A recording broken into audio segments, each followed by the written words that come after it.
Hey, welcome to Bolts and Bats in the Bay here on FL Teams. Uh, I am your host, Jeff Macolino. We're here with a special guest for episode 60 of Bolts and Bats in the Bay. It's been going for a while now, and very happy to welcome to the FL Teams family, Zack Milliron. How are you today, Zack? I'm doing great. How you doing today, Jeff? I am excellent. So wanted to bring you in here and basically we can well, you know how the show goes. We talk about the Lightning, we talk about the Rays. I put out a little reaction video for a quick hitter on the Lightning off season with really everything. Most of the moves happened in a real condensed short period of Right. time. So I thought, let's talk a little more about those. And there's for a team that only really had three free agents, there's kind of more moves maybe than you'd think. But we'll talk about that. So to get started, really, the first things first, you could even go back to Nick Paul signing his 7-year contract. He was one of the three free agents. He signed that 7-year deal before free agency. And then the biggest and best news of the Lightning's offseason so far is Eric Chernak, Anthony Cirelli, and Mikhail Sergachev all signing 8-year extensions. I have not changed my opinion from my initial reaction. This is the kind of move that a winning organization makes, and the Lightning make this move. They've been making this kind Definitely. of move for a while. It's oddly enough, the guy who got paid, I believe, the most was Sergachev, and he's the guy that I'm the most iffy on of those three. What are your? I mean, do you probably don't disagree that it's a good move to make in all three cases? But what are your thoughts? I definitely agree with you on that. It's a great move for them to make. In fact, they did something similar, I think, a couple years ago when they locked up Stamkos and Vasilevsky and Kucherov, and they kind of set the stage for what they're currently in with these last couple runs to the cup. And I think one thing that I gotta say with the Lightning that they do a great job at is not only winning in the present, but also planning for the future. And that can be seen with these 8-year deals. It's actually funny because the day free agency signing day, I have it up on NHL.com. I'm checking my phone, and all of a sudden I see they pop up one after another, like 8-year deal for Sergachev, 8-year deal for, Cernak, and at first it kind of caught me off guard. Like I knew they'd been working on it, but for them to release that on like free agency day, especially after Stamkos came out after their game 6 loss and said, we're not done. Um, it was kind of like an eye opening, I think, to the rest of the league saying, yeah, we're not done. So it was really great to see that as a Lightning follower. Yeah, I agree, and it was frustrating and odd to see. I know that teams that win all the time, people who aren't fans of that team are going to hate that team.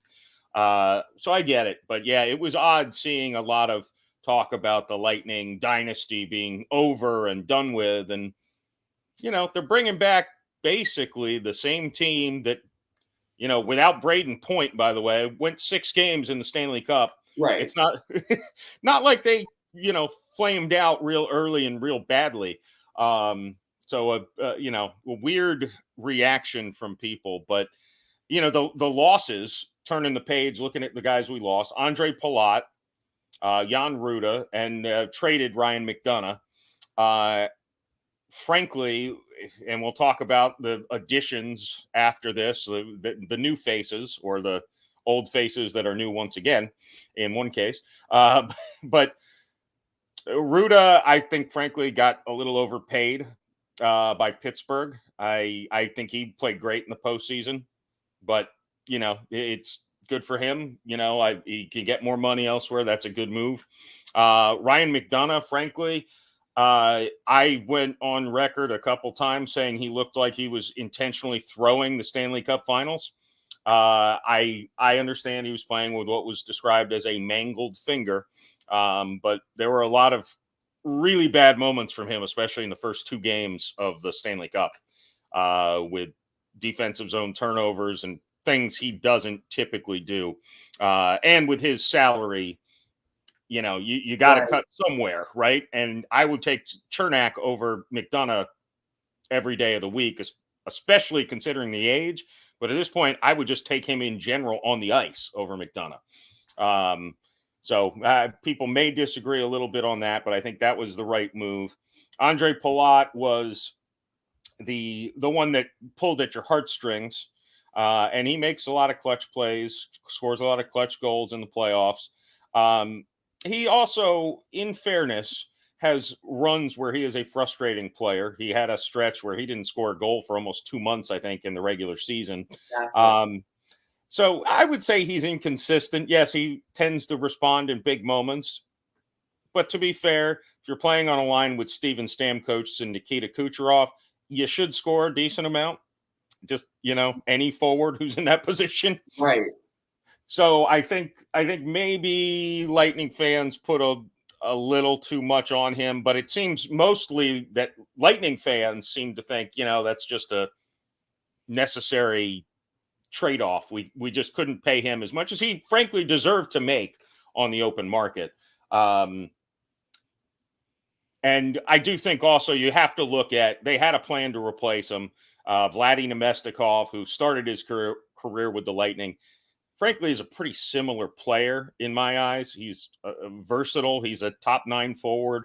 He's not going to score a ton, but if you put him on a line with Stamkos and Kucherov, he'll probably put a good amount in. Right. And adding Ian Cole. I think that's an upgrade on Jan Ruda if you're just looking from the defenseman standpoint. So frankly, I think the Lightning are just a little bit better now than they were the day the season ended. When you look at all things encompassed for this upcoming season, but obviously even more so for the next 7 to 8 years.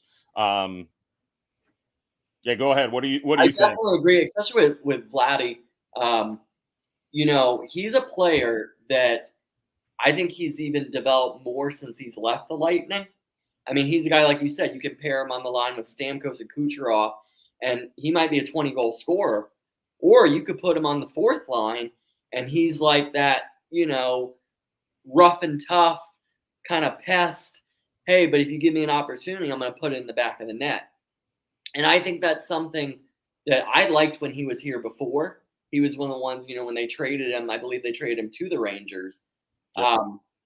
I was sad to see him go. So when I saw them re-sign him for the deal that they gave him, I was ecstatic that he was back because I think he can do so much, especially now with the development of Braden Point, who, and not to go back in time, but, he was out obviously for, Stanley Cup Finals. And I think people, yes, Andre Palat scored some big-time goals this playoff run, but without Point there, I mean, Point is a guy, when he's healthy, that he's almost like a point guard in basketball, but on the hockey rink. He cuts through, and as a defense, you have to decide, are you going to take the shooter, or are you going to take, Kucherov or Steven Stamkos sitting in his office there, one time in a shot? And it puts your defense in a bind, and I think that a player like Vlad Nemestikov can definitely, whether he's on that line with a Point or Stamkos Kucherov, or he's on the fourth line, he definitely gives the Lightning that added not only scoring threat, but also physicality. So I think overall he was a tremendous signing.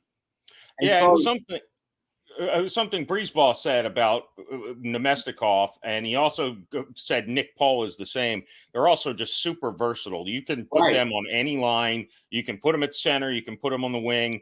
And that really does, I think, and also we should note, he also mentioned that Zach Bogosian and Anthony Cirelli both had the same shoulder surgery and are going to miss, it sounds like, a month or 2 of the season. Right. I mean, from what I heard, it might not even be till like December. I mean, I know they're probably not going to rush them back. No. But I think that's fine too, because I think it gives some of these younger guys in their prospect system a chance to earn a job during training camp and get some much needed minutes. And then the Lightning can see, what they have, again, planning for the future, but also competing right now. Yeah, and I think you almost view them almost like mid-season trades at that point, where I think you're okay without Sorelli. You can still win without him. You can definitely win without Bogosian, although I love what he brings, the toughness he brings to the defense. But they in the McDonough trade, they got Philippe Myers, who's an experienced defenseman. They also signed Hayden Fleury, who's a young defenseman who has potential.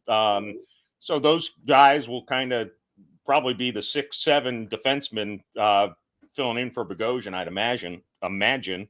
Uh, but yeah, I don't. I feel more optimistic about the Lightning next season than I did at the end of the Stanley Cup. I guess maybe that's just a natural progression from getting over losing, but yeah, I think people who overlook the Lightning going into next year are foolish, to say the least. I mean, all you gotta do is look at the Florida Panthers, who thought that was they had that after being President Cup champs, and the Lightning ran through them. So I would advise people definitely not to overlook the Lightning.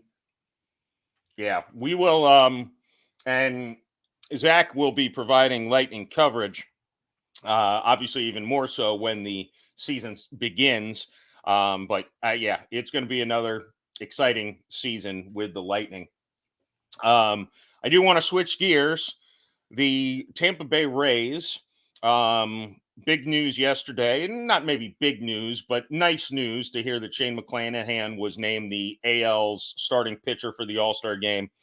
I was somewhat surprised, even though he clearly has the best statistics of any American League pitcher.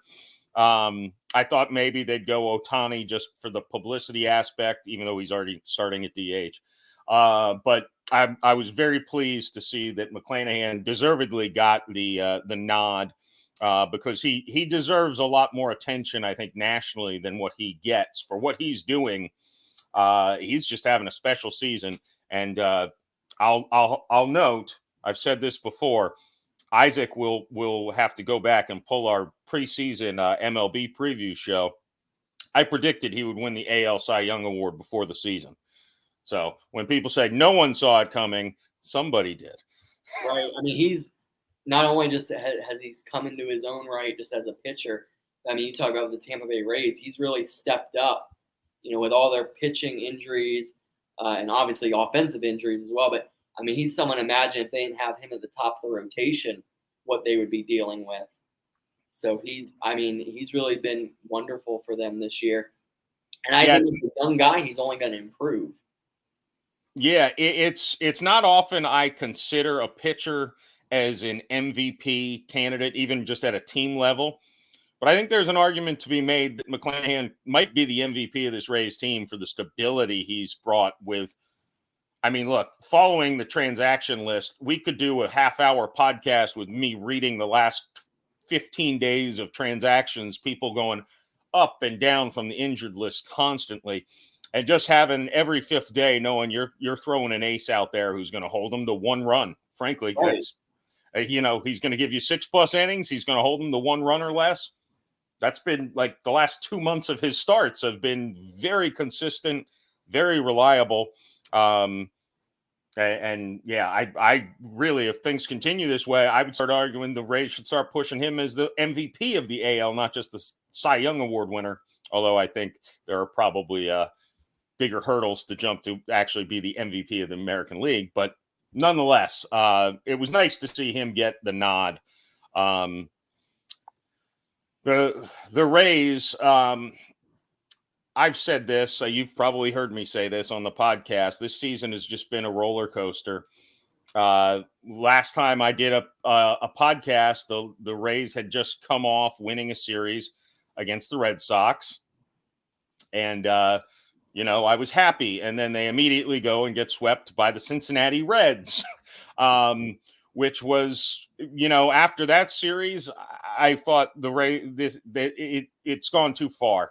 There's too many injuries. They're just not going to be able to rally this thing and get to the postseason this year. This is where the collapse starts. And of course, they follow that up with a 4-game sweep of Boston and winning 2 out of 3 against the red hot Baltimore Orioles. So the Rays again, roller coaster continues. Now we're at a high point, and we'll see. The bats seem to start waking up, even though again, it's kind of like a bad joke. Like, it's good news. It's a bad news is Wander Franco is out again. Right. Kevin Kiermaier is out for months, at least a couple months. But we got Brandon Lau back, and Brandon Lau's hot. In his 2 games he's played, everything's working for him right now, which is great to see. And then we lose. Breaks his thumb. Yeah, exactly. Then Harold Ramirez, who's having a career year. It's like a bad joke. Even with the pitching staff, Luis Patino's about to come back, and Shane Baz goes on the 60-day injured list. It's like, come on. Yeah, right. And then Pete Fairbanks comes back, and Beeks goes on the injured list. Exactly. Yeah. And Fairbanks. What's going on? Yeah, Fairbanks was one. I mean, Lau, I think, is maybe the most important single one, because I do think he really can glue things together. I mean, G-Man Choi and Yandy Diaz have been very consistent hitters basically all season. I think Brandon Lau, Josh Lowe's been playing better since his call-up. He's been looking a lot more comfortable. Isaac Paredes is, he's not going to hit 5 home runs a week, but he's hitting the ball hard still. So it looks like they're kind of piecing together a lineup a little bit. And if, Pete Fairbanks can give you, what he was previously, just such a solid force at the back of the bullpen that can, throw a scoreless inning, which, the Rays have relied way too much on Whistler and Thompson, even though Thompson's actually looked better his last handful of outings too. But yeah, it's almost like we can't have anything nice. Once we get something nice, someone else goes down. It's been like clockwork all season. I have the transaction sheet in front of me, and it's just Zunino. Again, it really is like a joke. Right. I mean, Mike Zunino, they're not really saying much on him. They just transferred him to the 60-day DL. I mean, he might be out for the year. It's really, I mean, what they've done is remarkable. I mean, if you told me at the All-Star break they'd be 10 games above 500 with having 18, 19 guys on the IL, I would have been like, absolutely not. But, I mean, I think it's a credit to, they have a lot of young players who are still wanting to prove themselves. And for what that's worth, I think maybe they give more effort than your average MLB team. And I think some of that helps them in these situations. Yeah, I know even back in the day when I worked for the Rays, I remember Joe Madden, pre-Kevin Cash, but Joe Madden used to talk about, this isn't, back then there were 25-man rosters, but he's like, this isn't a 25-man.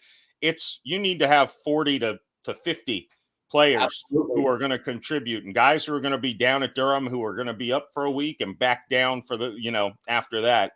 But you need that kind of organizational depth, which, I don't know that the Rays have necessarily. I'll say they do with the pitching staff.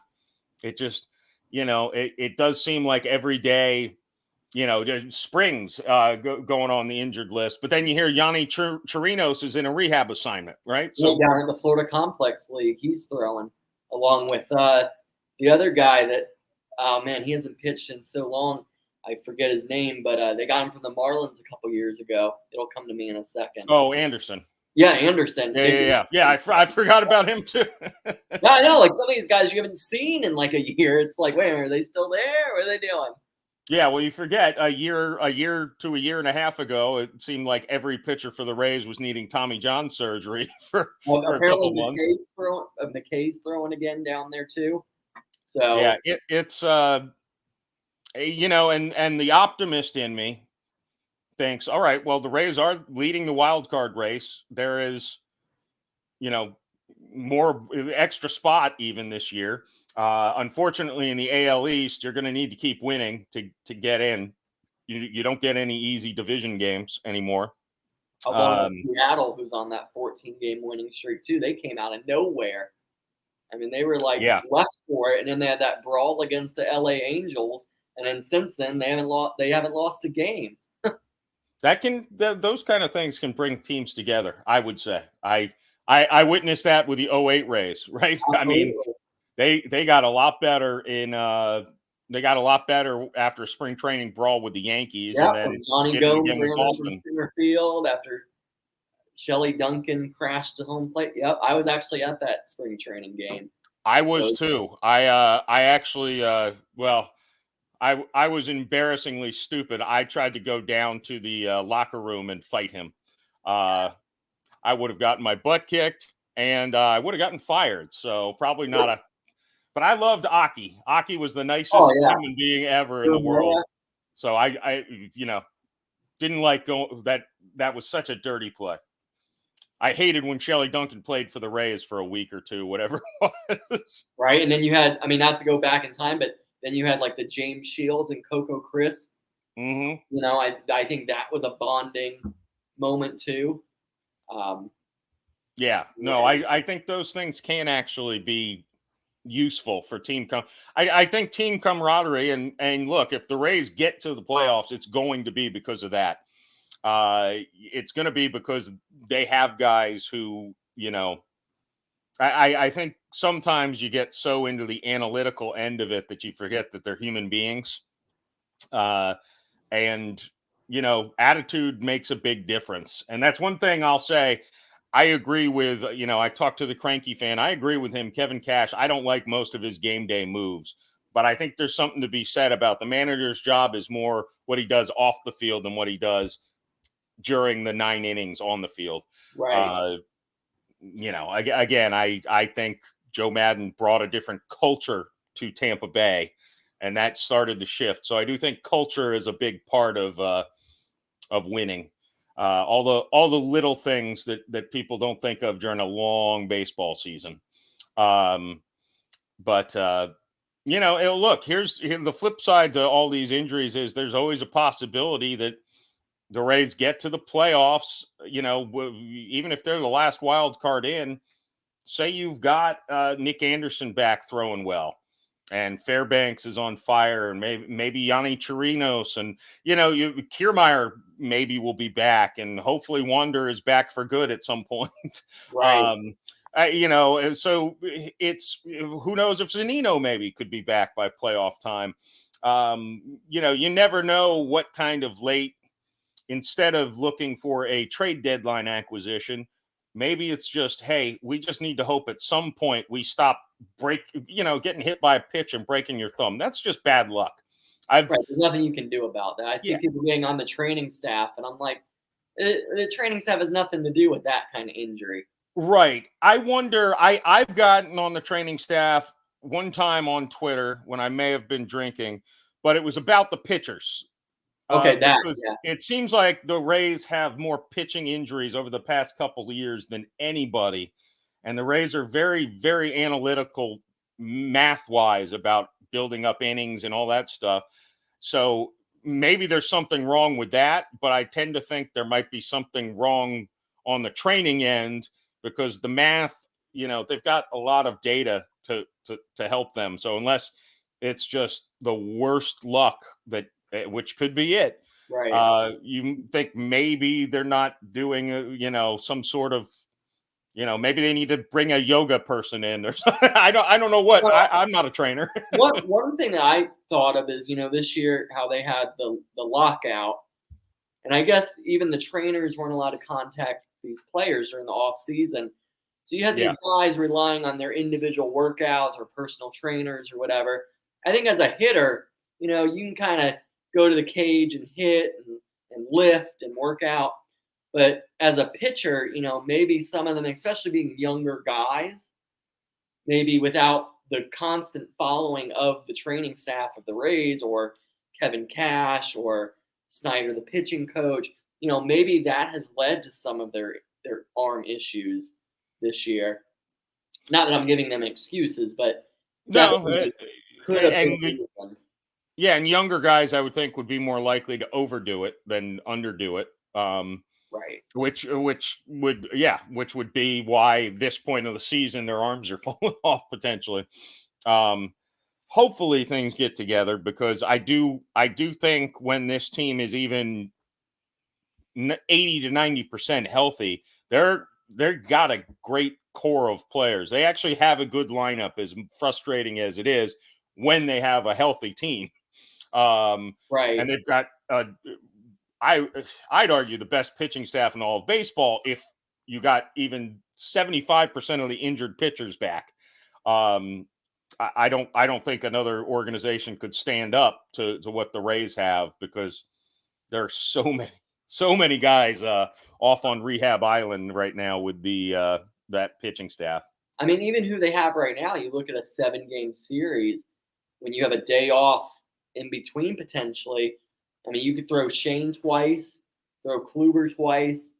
I mean, that's 4 games right there. And then you mix and match the other 3. I mean, you're absolutely right. Like, it's a scary rotation. I think they just have to get there this year. Yeah.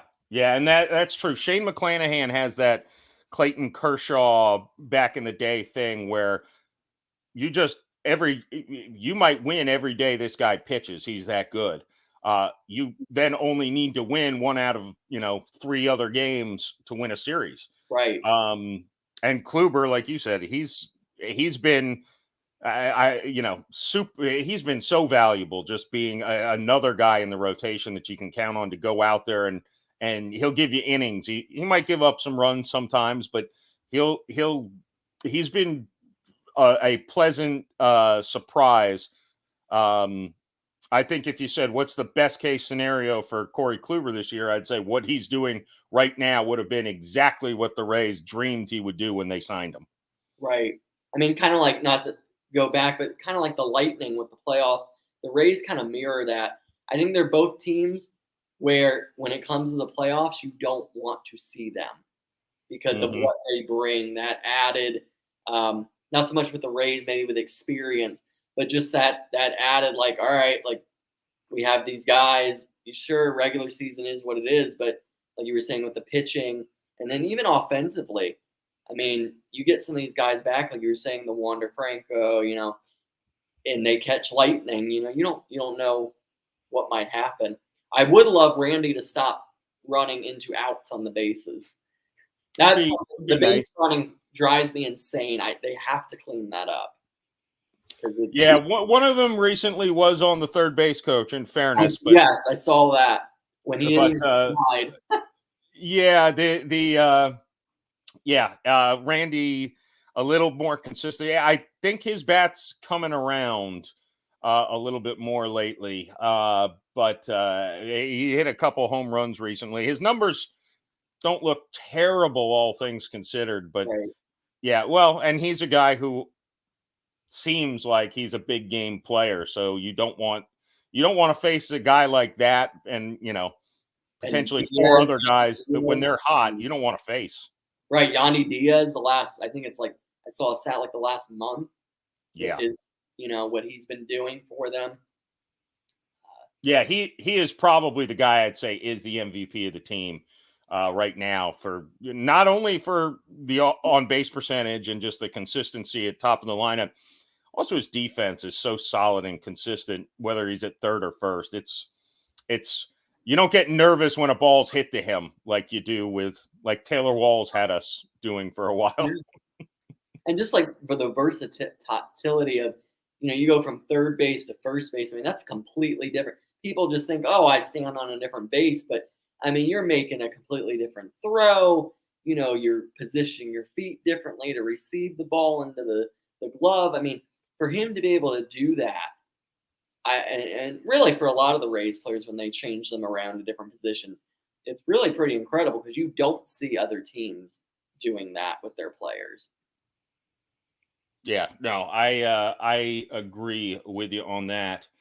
Well, Zach, this has been fun, and I think we'll wrap up the episode 60 of Bolts and Bats in the Bay. Hey guys, wherever you're watching this, make sure you're subscribing to FL Teams. Go to the website flteams.com.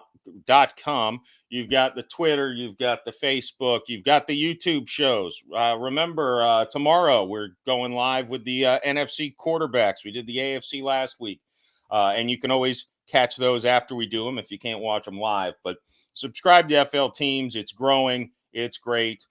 Zack is now part of the family as well. Glad to have you on, and look forward to having some more Lightning coverage during the season, and a little bit of, well, I'm not going to care about your Gators coverage, but Yeah, well, I'm very excited about the Lightning coverage.